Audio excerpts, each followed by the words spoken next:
जहाँ प्रेम मिला है महाराज सब ठुकरा करके केवल प्रेम को देखे। रहीम और रसखान की भी जाति से भले मुसलमान थे, लेकिन रहीम और रसखान प्रेम के कारण भगवान को प्राप्त किए। रसखान बाबा को पता चला कि गोविंद के चरणों में पादुका नहीं है। दिल्ली के पान की दुकान पर देखे फोटो में टंगे हुए भगवान के चरण में पादुका नहीं दिखे, तो रसखान बाबा पान दुकान वाले से पूछे, भैया इनके चरणों में पादुका नहीं, ये कौन है? दुकानदार बताइए तो वृंदावन की बाकी बिहारी है। रसखान बाबा बोले, भैया इनके चरणों में पादुका नहीं, इनका मुखारबिंद देख करके मुझे बड़ी दया, ये चलते होंगे तो चरणों में कंकड़ी चुभ जाती होगी। दुकानदार बोला, आपके मन में इतना प्रेम क्यों जग रहा है? रसखान बाबा बोले, मेरी इच्छा हो रही कि मैं इनके चरणों में पादुका अपने हाथ से बना करके पहनाऊं। इनका पता बता दो, कहाँ मिलेंगे?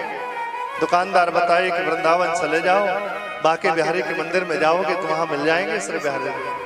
रसखान बाबा जब से देखे पादुका नहीं, अपने हाथों से पादुका बनाए और अपने सिर पर रखे पादुका, और महाराज बिहारी जी के मंदिर के निकट पहुंचे। दरवाजे के सामने पहुंचे हैं रसखान बाबा। गोसाई जी को संदेश भेजे कि जाति से मुसलमान एक रसखान बाबा आए हैं, चरण पादुका लेकर के आए, जो बिहारी जी के मंदिर में श्री बिहारी जी के चरणों में पादुका नहीं है। गोसाई जी लोग जैसे सुने कि मुसलमान है रसखान बाबा, महाराज संदेश दे दिए कि आप चरण पादुका नहीं पहना सकते। रसखान बाबा रात भर मंदिर के गेट पर पड़े पड़े रुदन किए, भगवान मैं नहीं जानता था कि आप मेरे हाथों की चरण पादुका नहीं स्वीकार करोगे। मैं तो बड़ी निष्ठा के साथ में जब से देखा कि आपके चरणों में पादुका नहीं है, तब से मैंने अन्न जल नहीं ग्रहण किया। जब से आपके चरण की पादुका को देखा कि आपके बिना पादुका का आपका चरण है, तब से मेरी इच्छा थी कि मैं अपने हाथ से पादुका पहनाऊंगा। लेकिन आपके जितने अनुयायी लोग हैं ये बोल रहे हैं कि अंदर मंदिर में प्रवेश नहीं मिलेगा। रात भर मंदिर के चौखट पर बैठे बैठे रुदन किए रसखान बाबा। प्रातः काल 4 बजे गोसाई जी को श्री बिहारी जी स्वप्न दिए हैं कि जाओ और पहली सेवा करने का अवसर रसखान को प्रदान करो। जो चौखट में बैठे हुए हैं हाथ में चरण पादुका लेकर के जो विराजित हैं, जाओ गोसाई जी सबसे पहली सेवा के लिए रसखान को लेकर के अंदर प्रदान। जैसे गोसाई जी स्वप्न देखे हैं, महाराज दौड़े दौड़े आए, रसखान के प्रणाम किए, रसखान बाबा को प्रणाम करके निवेदन किए कि आज तक हमने सेवा कई वर्षों से मैंने किया, सेवा करते करते उम्र बीती जा रही है, हमारे दादा परदादा कई पीढ़ी सेवा की है, लेकिन आज तक उनको दर्शन नहीं मिला।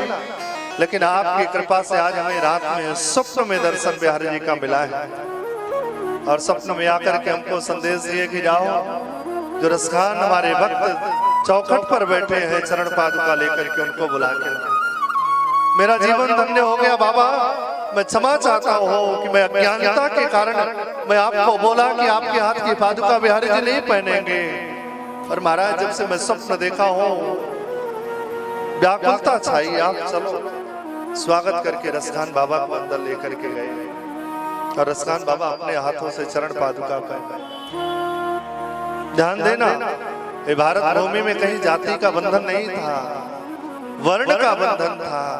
4 वर्ण था भारत में, लेकिन जातियों में बांटने का षड्यंत्र चलाया गया। ब्राह्मण क्षत्रिय वैश्य और सेवक 4 वर्ण था और सबका अपना अपना कर्म बटा हुआ था। लेकिन महाराज जातियों में बांट करके भारत की व्यवस्थाओं को तोड़ने का षड्यंत्र चलाया गया। ध्यान देना, भारत भूमि की कोई भी जाति का कोई भी हो, अगर भगवान से प्रेम किया है तो श्री ठाकुर जी उसको स्वीकार किए। कोई भी भगवान से निष्ठा से प्रीति किया है तो श्री ठाकुर जी उसको अपनाए, हृदय से लगाए। भगवान के दरबार में केवल प्रेम की भक्ति चलती है। सूरदास बाबा को आंख से नहीं दिखता था, लेकिन सूरदास बाबा बिहारी जी के लिए रोज नए नए पद लिखा करते थे, रोज पद लिखते, रोज गाते।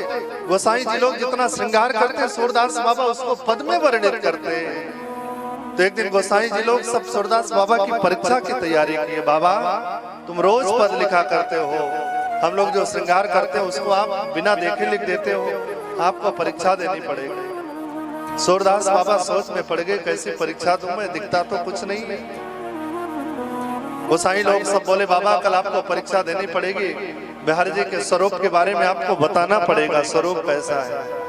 सूरदास बाबा रात भर व्याकुल रहे, अपनी कुटिया में बैठे बैठे रात भर रुदन किए, बिहारी जी से प्रार्थना किए कल हमारी परीक्षा का दिवस रहेगा, कोई तैयारी नहीं है बिहारी जी, मैं क्या परीक्षा दूंगा कल जाकर।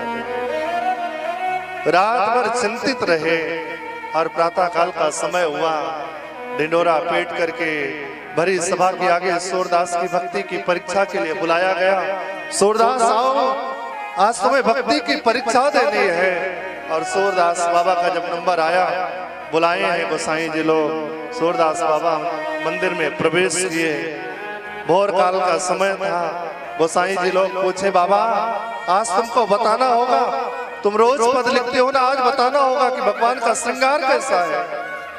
सूरदास बाबा के नेत्र सजल हो गए, आज तक तो मैंने कभी दर्शन ही नहीं पाया है, केवल हृदय में जो बात जगती थी मैंने लिख दिया करता था, लेकिन आज मेरी परीक्षा है भक्ति की, भगवान क्या बताऊं मैं। और जैसे नेत्र बंद करके हृदय पटल से देखे हैं तो उस समय श्री बिहारी जी का अभिषेक चल रहा है। और जैसे हृदय में बात आई है कि बिहारी जी का अभिषेक चल रहा है, महाराज सूरदास बाबा तुरंत पद गाए, आज हरि देखियो नंगम नंगा। और जैसे सूरदास बाबा पद गाए कि आज हमारे श्री ठाकुर जी बिना वस्त्र के हैं, अभिषेक का कार्य चल रहा है। जितने गोसाई थे पर्दा हटा करके देखे तो श्री ठाकुर जी बिना वस्त्र के अभिषेक का कार्य। सूरदास बाबा के चरणों में पड़ के पूछे बाबा आप ये सब दृश्य कैसे देखते हो। सूरदास बाबा बताए कि भैया हमें अपने चक्षु से तो नहीं दिखता है, हमें ये पता है कि मैं अपने नेत्र पटल से नहीं देख पाता हूँ, लेकिन हमको अपने बिहारी पर इतना भरोसा है कि भले ही मैं अपने बिहारी को नहीं देख पाता, लेकिन मेरे बिहारी जी सबको निहारते हैं। कोई भी पधारे वो सबको निहारते हैं, और कोई प्रेम से वार्ता करना चाहे तो ठाकुर जी वार्ता भी करते हैं। गोसाई लोग चरणों में पड़ के क्षमा मांगे, बाबा आपकी भक्ति की परीक्षा लिए हम क्षमा चाहते हैं। ध्यान देना, भगवान के भक्त बड़ी बड़ी परीक्षाएं दे, और भक्ति में बड़ी परीक्षाएं होती भी है। भोजन को पकाने के लिए अग्नि की आवश्यकता पड़ती है, और माई बाप भजन को पकाने के लिए विरोधियों की आवश्यकता होती है। जब तक विरोधी नहीं बढ़ते तब तक भजन नहीं पकता है।